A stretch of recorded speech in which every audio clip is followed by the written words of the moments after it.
Le premier contact avec le fil de fer, c'était un hasard total, en fait, comme souvent se font les choses. C'est une rencontre complètement fortuite, parce que j'ai fait une école de dessin, puis une école de sculpture. Et je pense que j'ai cherché un moyen de lier ces deux techniques que j'ai trouvées en faisant du dessin en volume et dans l'espace. Et mon fil de fer, en fait, est devenu mon crayon. Et donc, je dessine en volume.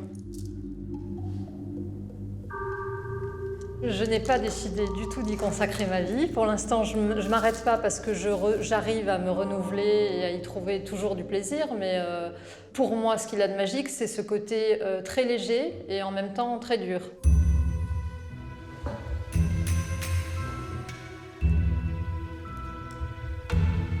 J'ai pas du tout commencé par faire des luminaires. J'ai commencé par faire des animaux parce que c'était mon sujet de prédilection. Donc en général, je fais des animaux grandeur nature.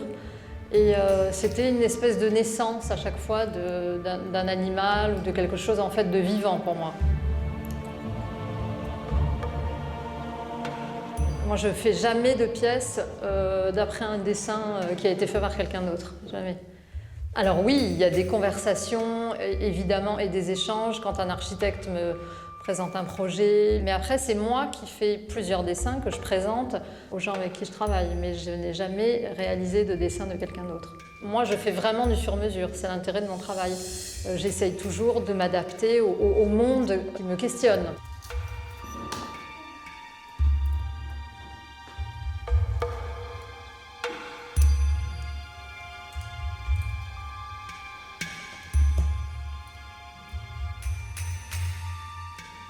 La base, c'est toujours le fil de fer. Et après, j'ai agrémenté cette base de fil de fer de cristal au départ pour les lustres, parce qu'effectivement, c'est un diffuseur de lumière évident.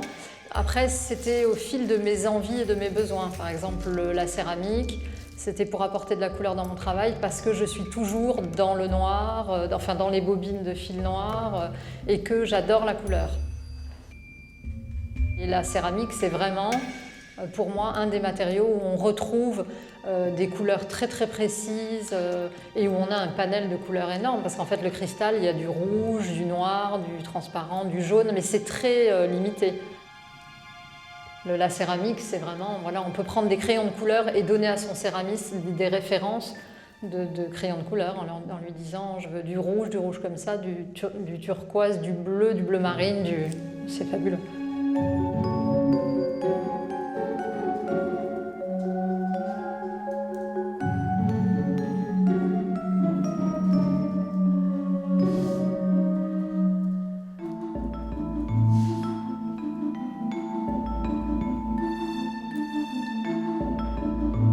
C'est extrêmement physique. Alors ça a l'air très fin et très léger. Le matin, je m'y attaque. Voilà, ouais. Et puis au fur et à mesure de la journée, en fait, le fil de fer s'échauffe, je m'échauffe aussi, donc ça devient de plus en plus facile. Et dès que j'arrête, c'est de plus en plus douloureux. En fait, j'ai plutôt des douleurs de non-travail que de travail.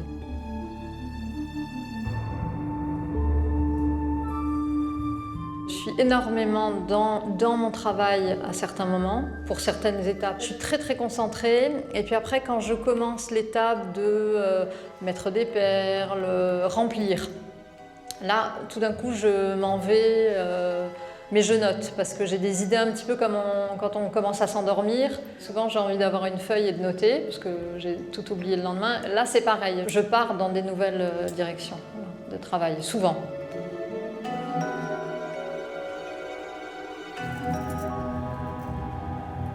Il y a des jours où je vais faire des pièces sans aucun problème, tout coule de source, d'ailleurs comme quand on écrit. Il y a des matins où on écrit et la main est très très déliée, et puis il y a des matins où on est obligé de lutter. Et je dis le matin parce que c'est dès le départ de la journée et ça peut continuer toute la journée. Et puis après il y a des journées où ça coule de source et c'est merveilleux.